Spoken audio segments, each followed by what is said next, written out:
What's up, y'all? So we're going live this time. I just recorded this for my YouTube channel. I wanted to do kind of a follow-up live video. And so that's what this is about. The reality is I wanted to get on here and get some interaction from y'all. I may edit in some of the questions from the audience into the YouTube content. So, but I had to get this one out here.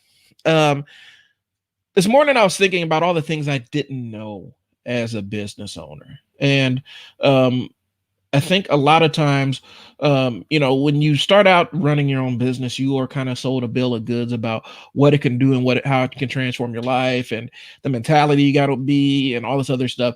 And a lot of it gets mixed in with that hustling nonsense, where people will talk to you in hustle language as opposed to business owner language. Those are two different concepts.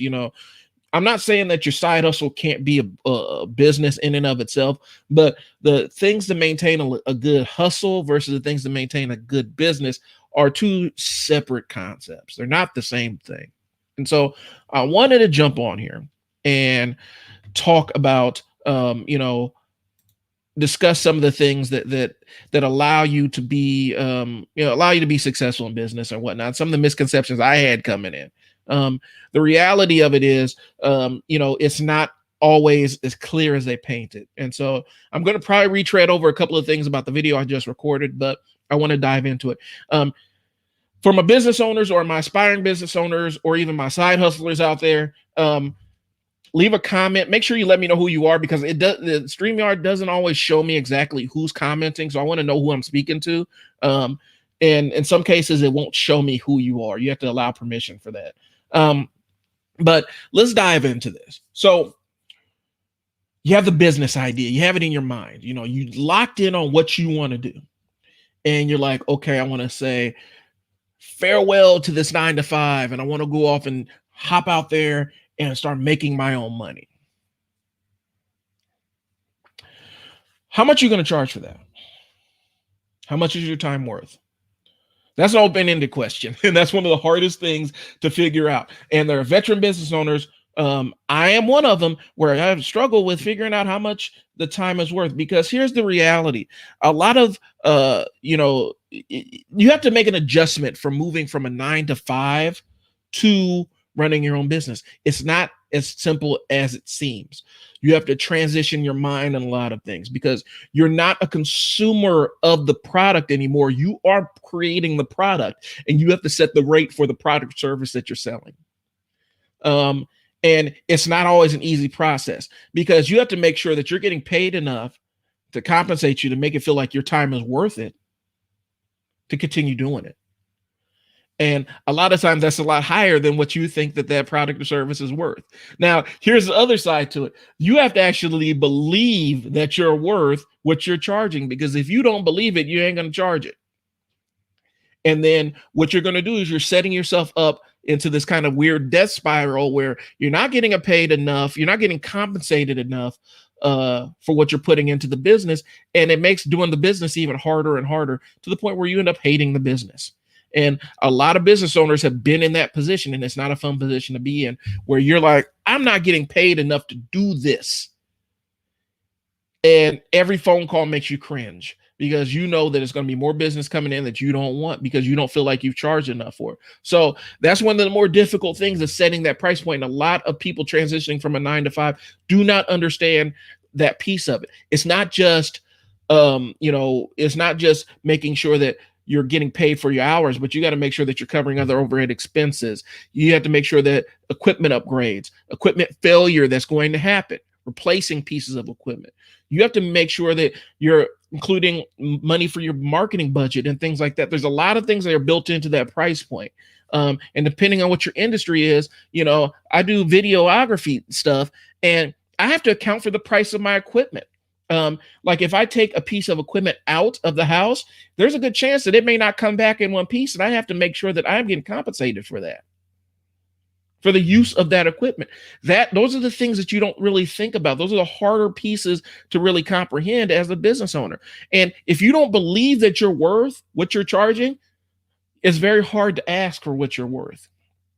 That's the hardest part about it. It's one of the hardest pieces about setting it, because here's the reality: you're always going to undervalue what you can do. You're always going to undervalue your price point, because you know that there may be elements of it that you're not the best at doing. You know that there are parts of it which you're comparing yourself to other people in the space, and they may be able to do this part a little bit better, but they can't do that part better than you. And so does that figure into your price point? The reality is, if you've really focused in the other parts that I'm gonna get into, if you've really identified who your niche is and who you're serving, the price point becomes elementary, because they are willing to pay your price because they identify what you're doing, and they'll pay any price to have you do it, as long as it makes sense for their budget. So, but setting that price point is a very difficult thing up front. The next piece that they don't really tell you when you're starting a business is, don't quit your day job. It's glamorous. It sounds glamorous to create this business and just hop in with both feet, and just abandon your day job where you're undervalued, underpaid, and overworked. But the reality of it is, unless you've planned and have some money set aside so that you can jump into this adventure, you jumping in with both feet right off the rip without not having any kind of thing is not going to work. Here's the two problems with that is, one, the thing that allows your business to grow is money. It's like a baby. You have to keep feeding it. You have to keep nurturing it until the baby becomes an interesting person for you to be around. Because a lot of times babies, they make a lot of noise. They eat more. They wake you up at all hours. It's not the most rewarding experience. You're rewarded by being a parent, but it's not a rewarding experience in and of itself. And so you have to be willing to put out more and not receive back what you're putting into it. There are going to be times as a business owner where you put in hours and hours and hours, and you may not see that money for months. You got to be prepared for that. You got to be prepared for, you put in hours for a client and they don't pay you a dime. It just happens. That's the reality of it. You wish that everybody could pay up front, but that's not how it works. And so unless you structure your business to get paid up front, which I encourage you to do, you may put in hours and hours and hours, and you may not see that payment. You may not see the value of that time that you invested. You may not see that for months. So you need to have the money. You need to have the economic space to make business decisions and not be diving into your business profits right off Jump Street. A lot of businesses, especially if they have early success, they'll start diving into that money and start spending it up on all kinds of living expenses. And what happens is you create this business that does just enough to pay your bills, and then that's it. Because you haven't built up the equipment. You're not upgrading your equipment. You're not upgrading your processes. You're not paying for different services that allow you to leverage your time a little bit better. You're cutting off that lifeblood that allows you to grow your business. And then you end up stuck with this terminally small business because you done spent up all the money out of it. So, you need to have that money set aside, and either you need to have an income to do it, or you need to be able to set money aside to do it. Don't be in that position I am, where I just jumped in both feet.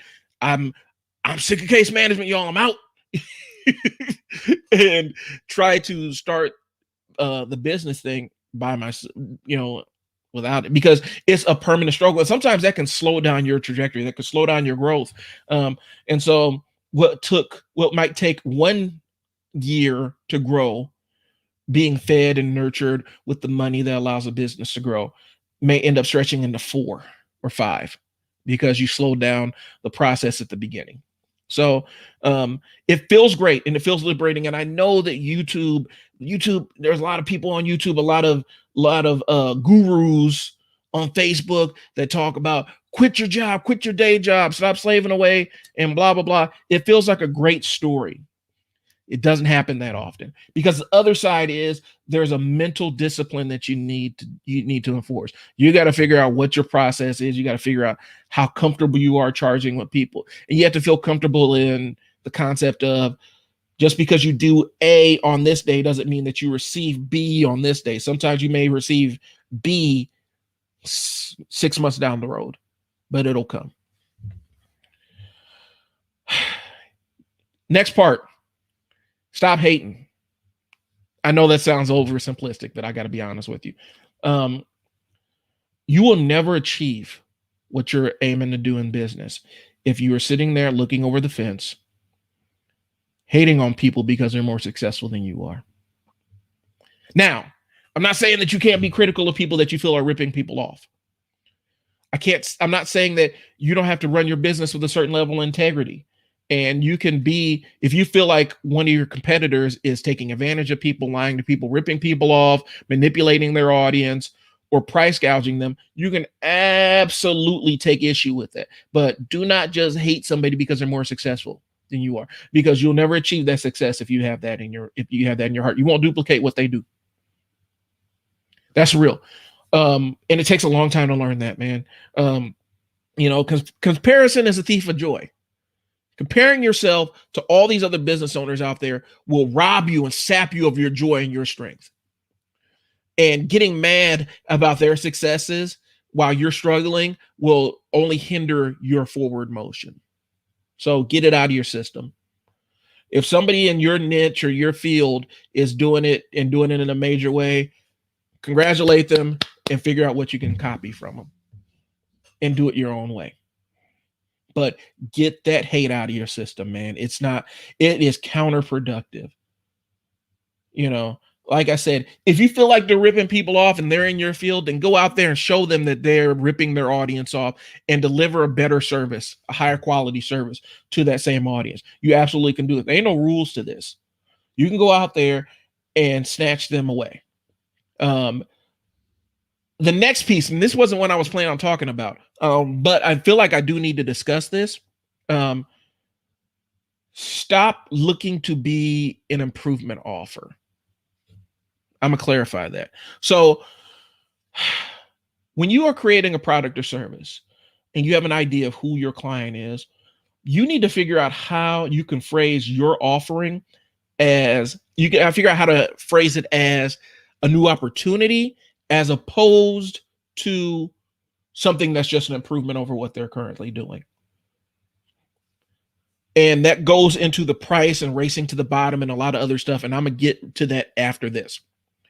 So let's take, I'll figure out some pop culture. Let's take iPod. That's a good one.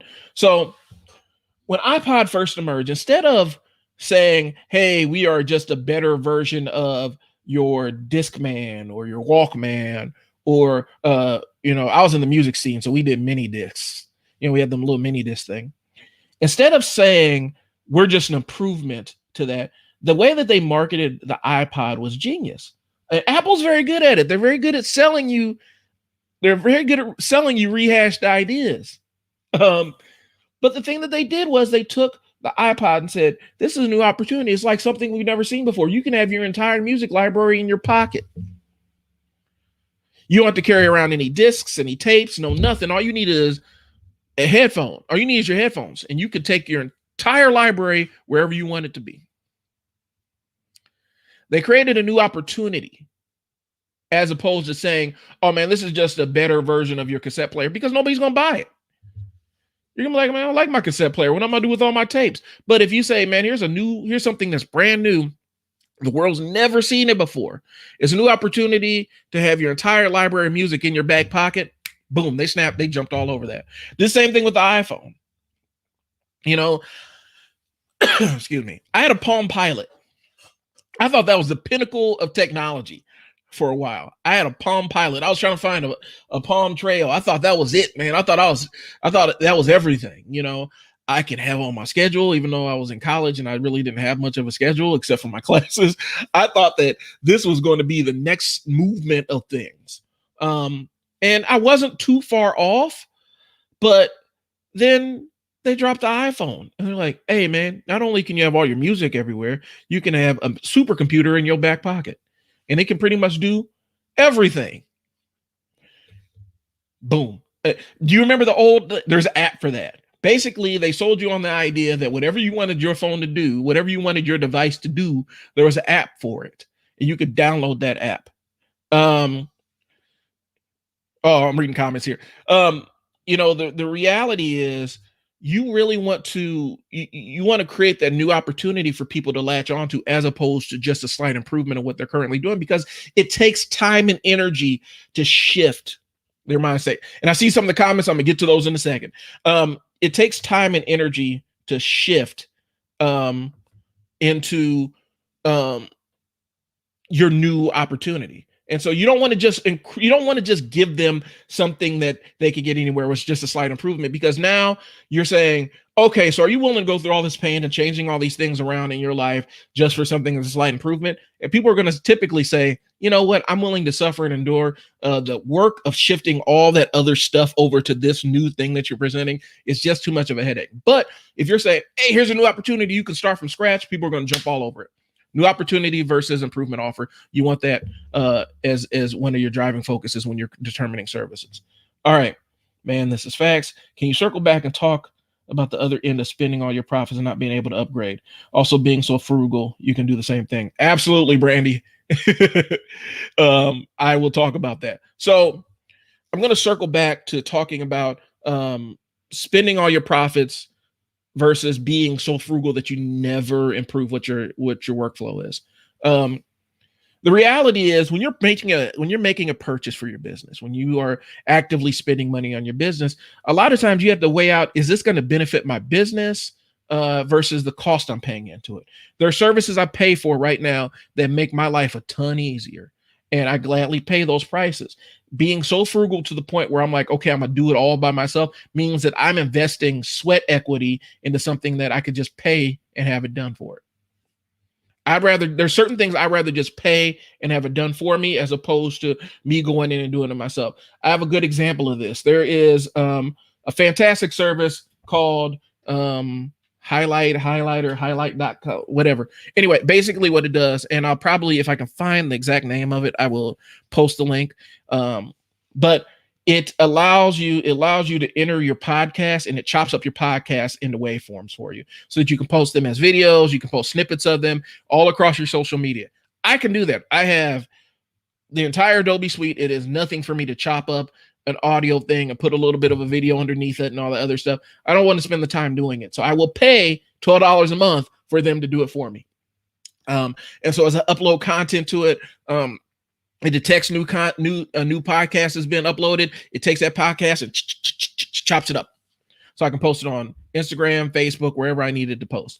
I'd rather pay them to do it than me do it myself, because that time is better spent planning other aspects of my business. And a lot of times business owners get to the point where they're so frugal in terms of what they do that they never pay to upgrade their equipment or improve their workflow or anything. That's just it. That's just facts. And you got to make the determination, is the investment in this thing going to save me time on the back end? If it's going to save you time, go for it, because the more time you have available, the more time you have to grow your business and strategize.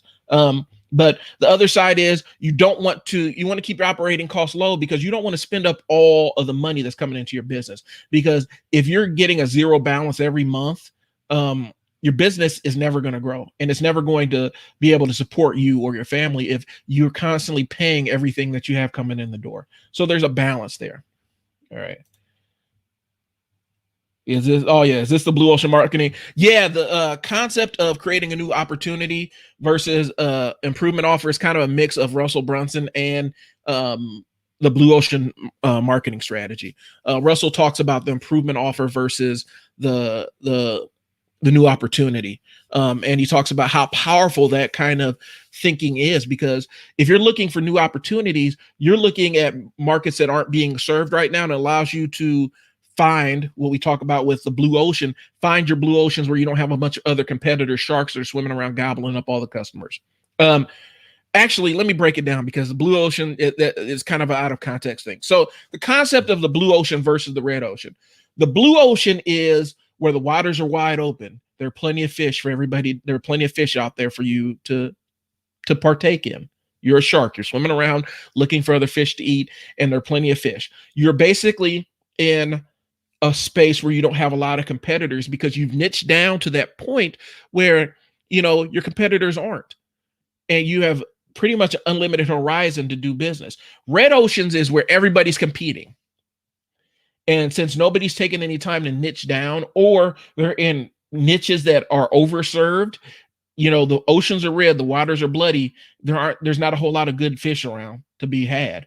And that's where you get into these weird price wars to the bottom, where it's a race to the bottom because you feel like you have to undercut all of your competitors and you'll never make enough money.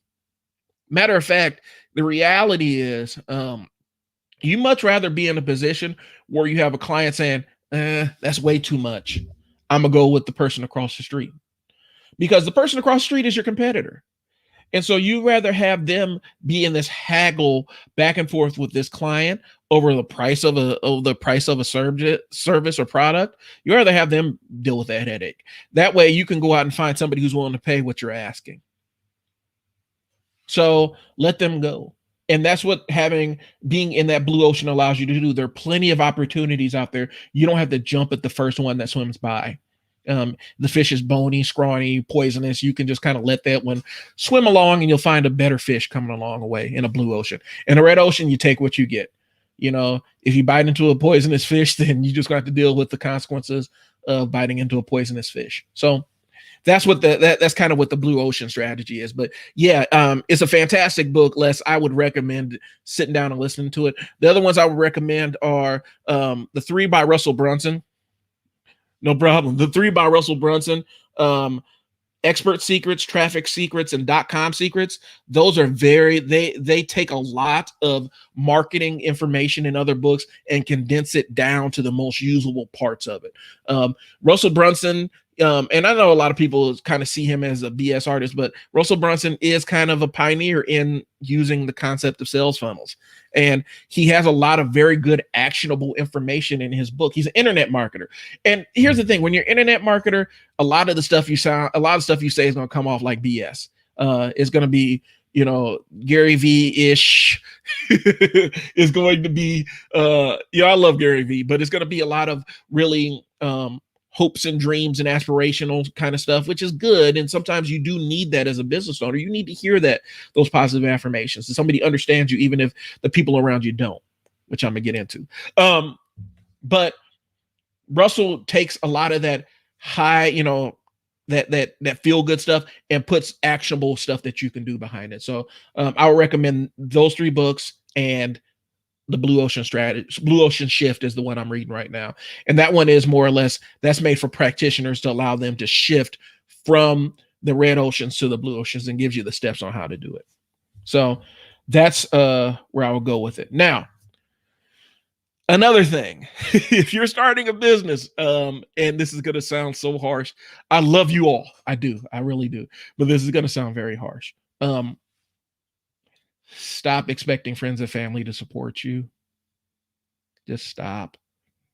It's not going to happen. Your friends and family, they love you dearly. They love you to death. They support what you're doing. But if they've never run a business, or if they've never been in sales, sometimes they have no concept of what you're diving into.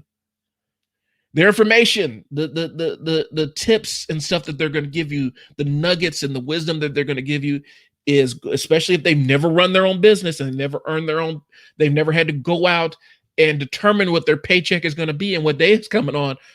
If they never had to do it on their own, the information that they're going to give you a lot of times is going to be limited by what their limited worldview of how things actually work is. The idea of being a business owner that can wake up in the morning, set a goal. I need to make X amount today. I need to make X amount by the end of the month. That's not normal thinking for a lot of people. A lot of people are so used to where their paychecks are coming in, which is fine. It's fine to be happy with, being employed by somebody and having the freedom on your weekends to go off and do whatever you want to. That's fine. There's nothing wrong with that. But there's a different mindset when you are chasing your own paychecks. It just is. And a lot of the information that some of your friends and family are going to give you is really based on that limited experience. and it's not going to be beneficial to you. Matter of fact, it may be detrimental to you because anything from pricing, whether it's well, you're just charging too much, man. People are willing to pay that. They'll look at you crazy when you start listing off your price points. Or the thing that we've experienced is even sometimes doing business where you get into a point where your friends and family may expect that hookup. It may not be financially viable for you to provide that hookup because you're not going to be able to provide the same quality of service that you would your other clients. But since you're doing it for cheaper, now you're starting to resent the work that you're doing. I mean, it's such a weird thing, but unless your friends and family are active investors in your business, you cannot depend on them. You cannot depend on them. Thanks. If make sure that you put in who you are so I could kind of see who it is, so I could make sure I match up the comments with who's saying what. You have to grant permission for the StreamYard thing to show your comments on here. But good information. I appreciate it, man. I'm just trying to share what I know. Your friends and family, you just can't depend on them because they don't know what you're going through, man. It's a different mindset being your own business owner. It really is. And expecting them to understand it just may be too much of a expectation for them. It may be too high of a bar to set. Explaining to somebody, hey man, what I'm gonna do is I'm gonna set this price point at this and see if people buy it. And if people buy it, then it's worth it. But if they don't, then maybe I need to readjust my. That's not what a lot of people think. They think I need to set this at the price point where people are going to buy it, as opposed to treating it like an experiment and seeing, okay, I set my price point here. I got people paying it, so it justifies the cost of it. I think I can raise the price on it. It's just not there. And expecting them to, show up in mass to buy your product. Here's the thing. A lot of times your friends and family, they know you personally. They know who you are. They don't know you as the business person. They know you as, they'll know you as Brian, funny Brian who kind of gets space brain and rattle off a bunch of stuff that's not a bunch of non sequiturs, that Brian. They know you as that person. They may not know you as the business owner. And so because they're not familiar with you as a business owner, they don't take you fully seriously when you're doing business or when you're talking business stuff. Some of that stuff may be outside of their experience. The other side of it is you might start running into some of that jealousy because you are living out an aspiration that they have that they never took the leap on. You never know. Your friends and family won't buoy you unless they're investors. Now, if you got friends and family that are actually investors, that means that they've paid the money. They've paid the money and they paid the right to give you what their take on your business is. That's a different ball game. And I would like to have that someday. So any friends or family, Coach Mo Athletics, if you guys want to be investors or give some money, that would be great. Until then, we're going to continue to operate the way we've been operating. And for I Sell Words, the same thing. I'm willing to take your advice if you're willing to put money down because you believe in what I'm doing. That's how it goes. Don't be afraid to fire clients. I'm showing this one too. A prophet without honor accepting his own. Yep. That's what it is. Here's the reality of it. As a business owner, you're going to get to a point, and stop beating yourself up, because I don't want to even say firing clients. Stop beating yourself up for if you take on a client and things don't work out. There can be any number of things. That's something this is kind of a message for me. When I first started, I was kind of in that, since I jumped in with both feet and was trying to do this, learn this and grow a business, or at the same time building a business, which is not ideal. I was taking anybody and I was working with any client. And a lot of times I would get into situations where I bit off more than I can chew. I ended up over promising for the time I allotted myself. And sometimes it was just a mismatch because the client didn't have a clear expectation of what they wanted me to do. And I beat myself up a long time for that, for not being able to provide the quality of service that I wanted to. In one case, I remember taking on a client And I had all these expectations of what they were expecting of me. And since I didn't clarify them, what happened was I went way past the point of delivery where I actually ended up kind of over delivering. And at the whole time I'm sitting there like, oh my God, did I do enough for them? Man, it turned out to be they're pleased with everything I had done up until that point. But I was beating myself up. Um, don't be afraid to sit down with the client that you have and say, you know what? It's not going the way that we wanted to. And instead of continuing to disappoint you or not deliver, I think now's the time as a natural stopping point. And here's some people that I can refer you to that may be able to more better fit your needs. There's nothing wrong with firing a client, y'all. Sometimes you have to. Sometimes it's not you, it is just a bad fit. They had expectations of you that didn't really match the way you wanted to do business. Right now, with I Sell Words, I have my core group of clients that I really, really love. I love working with them. They give me joy. I'm rooting for their businesses. If I've ever worked with you, I root for your business. I want you to succeed. Even if we didn't, even if we had to go like this, I'm still rooting for your business. But I have a group of people that I really, really, really am invested into. But the reality is, as we move forward, I'm gonna keep that small core of clients as long as they'll keep me.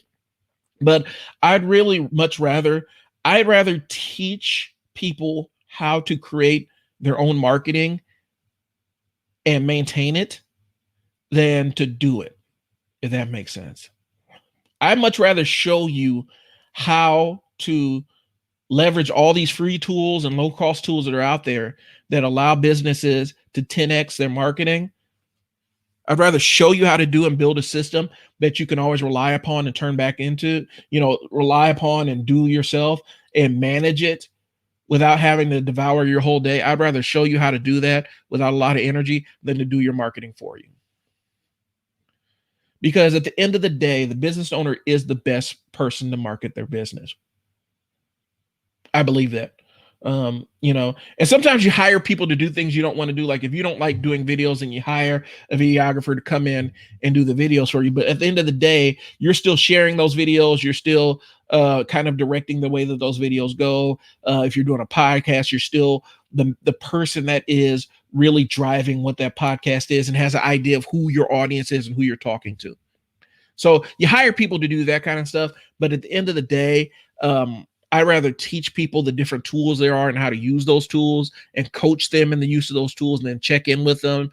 And, maybe help them out with writing content, writing copy and stuff like that, but being more of the coach as opposed to the person doing the marketing. And that's where I want to go with it. And so that's kind of the direction I Sell Words is moving into. That's why I'm increasing my video presence and stuff like that, because I'd rather be the consultant than the person actually doing it. Now, will I still grab my mic and camera and run out and sprint out if one of my clients needs me to do something? Absolutely. Because that's what I do. I have my mic, camera, my little Pod Track 4 right here, which if you are looking at getting into podcasting, this is a lifesaver right here. I have my little Sony A6500 that's a couple years old that I probably need to upgrade. But if I need to do that for my clients, I absolutely will. But my passion is teaching people how to do this kind of stuff. And that's kind of what I want to do. That's what these channels are about. And this is what this channel is for. So anyway, I kind of got off topic here. Let's circle back. Serving everybody. That is the mistake that I see a lot of business owners make. The serving everybody is a painful process. And this does go into the blue ocean, red ocean kind of stuff. But establishing your niche allows you to have, it allows you to really focus on the people that you want to serve. And when you're focused on a very specific core of clients, those clients will come to you. Put out what you get back. And so if your clients are really in tune with what you're doing and they love you, and they've established that rapport with you, then the price point doesn't matter anymore. That kind of evaporates away. And so the niching piece is very important. Understand who you want to serve. There's a whole process that you can go through. Create an avatar. If you don't have the perfect client in your system, I have the perfect client. I have at least basically, and I'm gonna tell this. I'm about to spill my secrets here. The clients I serve regularly, the ones that pay me on a regular basis, those are my dream clients, and those are the ones I focus all my stuff towards. The stuff I'm doing with me and Mo, Coach Mo, our clients that are paying us, that are coming into our system, whose kids we see on a day-to-day basis, those are our dream clients. And so we tailor everything to keep them in the system and attract more of them to our services. There are certain clients that we don't want in our services. And I'm just speaking from the Coach Mo aspect. There are certain clients that don't really align with what we want. If your kid doesn't want to improve, doesn't want to put in the work on and off the court to improve and be a better player, they're not the right fit for us. If you're somebody that does a lot of that team hopping stuff, where you hop from team to team to team to team to team to team because your kid hasn't been putting in the work, and so you're looking for a shortcut to the top, we ain't right for you. If you're not trying to compete at the top level that your kid is able to compete, we ain't the right fit for you. And I'm not saying that we only want to train, top 10 in the state basketball players or whatnot, but your aspirations have to be to get better. If your kid doesn't want to get better, if they don't want to put in the work to get better, we can't do anything for you. And we got fourth graders that want to put in that kind of work to get better. So if your 16-year-old doesn't want to put in the work, there ain't nothing we can do for you. I'm sorry. There are plenty of other basketball organizations that will be glad to take your money and not provide you the service. They'll be glad to take your money and allow your kid to stagnate and sit exactly where they are. That ain't us. So that's kind of the marketing message that we run with Coach Mo Athletics. And this month has worked like gangbusters. We've had a record-setting month, and we anticipate to have a record-setting year, projecting things out if things continue to go that right way. And that comes from knowing who we want in our system and having an ideal client. There's nothing wrong with having an ideal client. You don't need to be the Walmart of your industry. I think a lot of people get that misconception that you got to serve everybody that comes in and is willing to give you money. You don't have to. A lot of people think that you have to be the cheapest alternative in your niche. You do not have to. It is not your job to undercut all your competitors. Understand that your lowest price competitors are lowest price for a reason. And just, sorry, that's my doorbell. I'm not going to answer it. I'm not home. Your lowest price competitors are the lowest price for a reason. That's facts. And so them being lowest price for a reason, that allows, that means that speaks to the service that they're providing, that speaks to how people are valuing their service. So they could be providing fantastic service at that super, super low price point, but people only value them at that price point. You do not have to be that person. Now, I'm not saying that you have to go out and gouge people, but I am saying set your price point at something that's going to keep your doors open. Because if you've got your target audience well in mind and you know exactly who you're marketing to, and who you're trying to attract, then the price point is not a big issue anyway, because you're attracting the people that want to do business with you, that want to put money in your pocket. But stop with this trying to be the lowest price person in, to be the lowest price person in your field. It's just not going to happen. You're not going to keep your doors open by being the cheapest person. And there's no benefit. There's no strategic benefit in being the lowest price person in your field. There's just none. All it does is set you up for frustration, and you're going to end up getting those people that are bargain hunters that, are always looking for, they always have a coupon. They're always looking to get the maximum amount of value for the least amount of cost. And really, that's not who you want to do business with on a day-to-day basis. You want people that value your time and money the way that you value your time and money. That's facts. So, I've covered a lot of turf. Anything from the audience here? Anything that you wish you would have known starting out as a business owner, or if you're somebody who's looking to start out as a business owner, let me know some things that, some questions that you may have, and I may be able to answer them here on the stream. And if not, shoot me an email. But let me know if you're watching, if you have anything that you wish you would have known starting your own business. And I think we're going to continue on here. So understanding that there's a mindset that has to shift from the 9 to 5ers.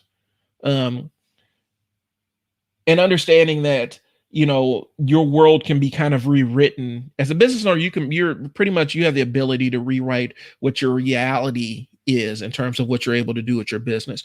And understanding that business is something that, you have to constantly feed and nurture and grow.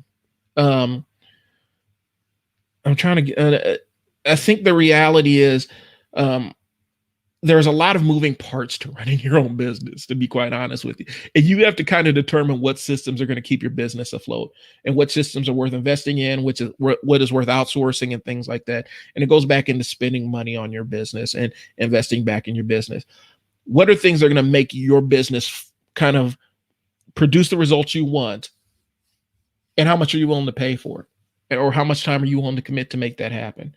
um, a lot of that goes into the marketing piece of it, and so I guess I'll dive into the marketing piece of this. A lot of business owners get into this thing where they think marketing is hanging up a billboard or a sign or something out there and says, "Hey, we're doing this. Just call this number and we'll service you." There's a lot more to the marketing that goes into that. If we're talking about the concept of a billboard, is the billboard in the place, in the part of the town where your clients normally come from? Is the message on that billboard is the message on the billboard designed to speak to your target audience? These are the questions that you would have to ask. These are the questions I'm asking as a marketer. If you're going to go with old school billboard advertising, or you're going to put an ad in the paper, is that paper circulating in a demographic that you want to do business with, or that you've had success doing business with? Do the demographics of that base that your marketing message is getting in front of, does that really match your target audience, your target clients? Those are the questions you need to ask. And a lot of business owners don't really grasp that. Here's the thing. The thing that I wish I would have known as a business owner, it's going to sound weird as somebody who is a marketing consultant. But one of the things is, I don't think people are really quite hip to a lot of the elements of marketing your own business and what that actually looks like. Um, you know, One of the things is, I know that Kennedy put this over, and a couple of other cats I've listened to have kind of put this over. But the way that they view it is, every business, you're not in the business of doing your business. That makes sense. You're in the business of marketing your products or services in that field. So if you are, let's say you're a dentist, your job, if you're going to be successful, from the perspectives that I read, you're not in the business of being a dentist. You're in the business of marketing dental services. And if you become very good at marketing dental services, then your business is going to explode. If you're not very good at marketing dental services, then you are going to stay where you are. If you start visioning your business like that, it makes life a lot easier. So I'm not in the business of being a marketing consultant. I'm in the business of marketing consultant services. That's why I want to pivot more into the teaching aspect of it than anything else, because a lot of people, when they think about their marketing, they think of it as this separate thing. And the reality is, from my perspective, marketing kind of informs your entire business. If the marketing system isn't bringing in the clients that you want, um, that's something that you need to tweak, because if you're bringing in the clients you love serving, then other sides of the business don't seem as arduous. They don't seem as tough, because you're not sitting there fighting with the clients on a day-to-day basis about how much your services are going to be worth. So the marketing piece is more integral to your business than a lot of people really want to give it credit for. They think that the marketing thing is just this advertisement thing, or I just put up a little ad on Facebook and magically people just show up at the door. No, there are parts of it where everything you do is marketing. Here's the other side of it. The marketing piece people don't think about is client retention, getting referrals and things along those lines. That's all into your marketing system. Without your marketing system, you don't have clients. And for people that say, I don't really put any effort or time into marketing, yes, you do, especially if you have a successful business. You just don't think of what you're doing as marketing. Providing excellent service to your clients and asking for referrals is a marketing tactic. It is marketing. And so if you're strictly referral based, um, you're doing some marketing, whether you see it or not. If you have, especially like I said, I like using the podcast. If you have a YouTube channel, if you use your social media, that is still marketing. It may not feel like marketing because you may not have attached a call to action or overt sales message in it. But what you're doing is you are basically using that platform so that you can remove the the client's doubt about whether you know what you're talking about, so that you don't have to do that on the back end. So that when that client comes to you, you've answered a lot of their questions about your capability to do the work. And so now all it's a matter of is what work needs to be done. If that makes sense. So a lot of people undervalue the marketing aspect of it. And I think a lot of business owners coming in, they think that, it's enough to just hang your shingle outside your door and be the best at what you do. And that's not a realistic perception. That's not realistic at all. In fact, this is going to sound awful, and I really don't want to put this out in the universe, but I'm going to. Being the best at what you do is not a marketing strategy in and of itself, unless you're willing to show people that you're the best at what you do, which means having a content strategy that shows you operating at the top of your field, you having the best results and best returns or best whatever, best outcomes. If you're not willing to demonstrate that and show that on a consistent basis, being the best at what you do is not a marketing strategy in and of itself.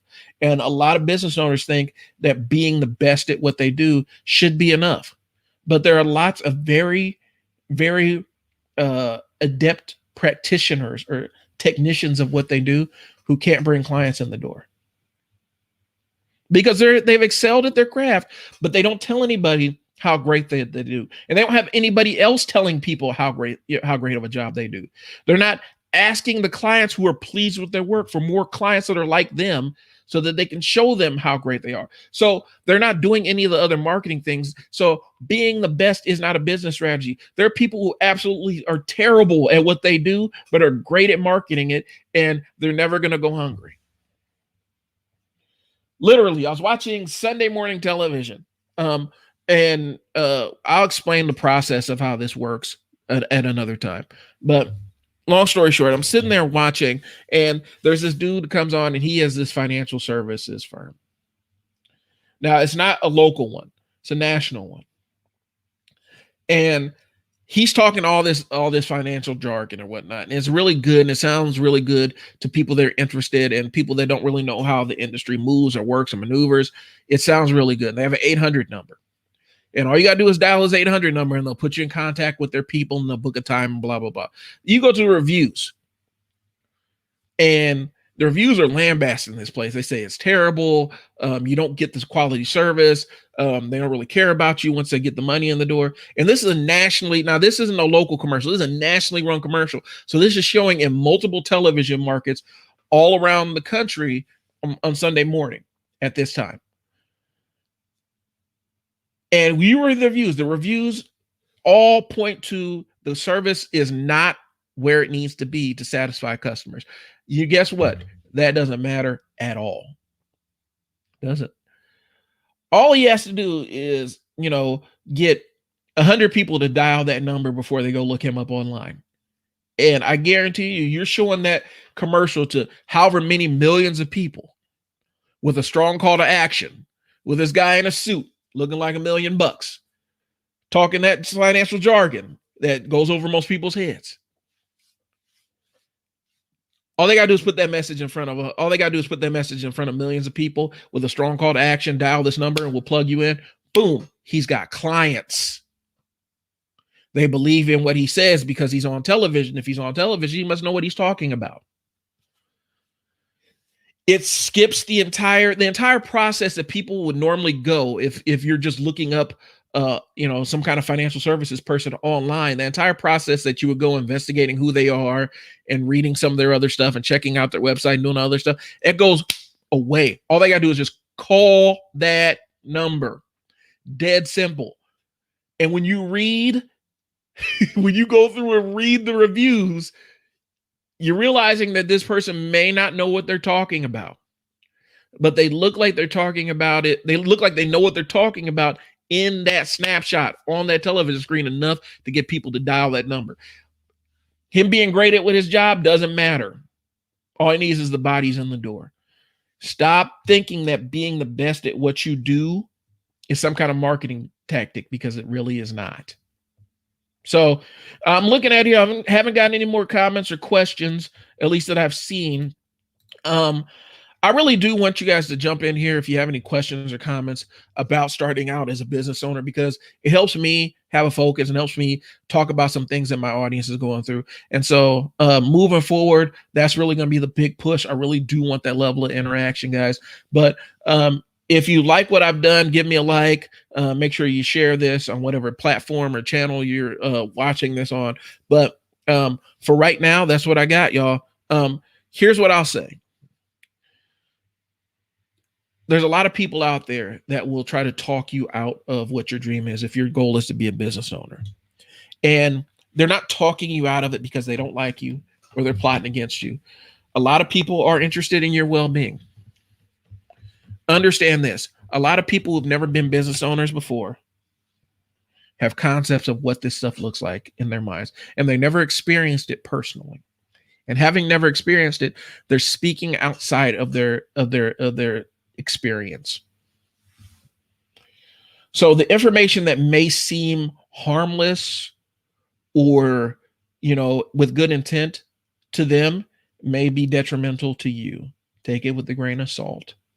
Understand that, stepping out on the precipice and being the person that takes accountability for their own income and how much they make and how much their paydays are, is not a concept that is really taught in schools. They don't really teach you how to not be a good employee in schools, and even youth programs. They don't teach you how to be an entrepreneur. They teach you how to be an employee.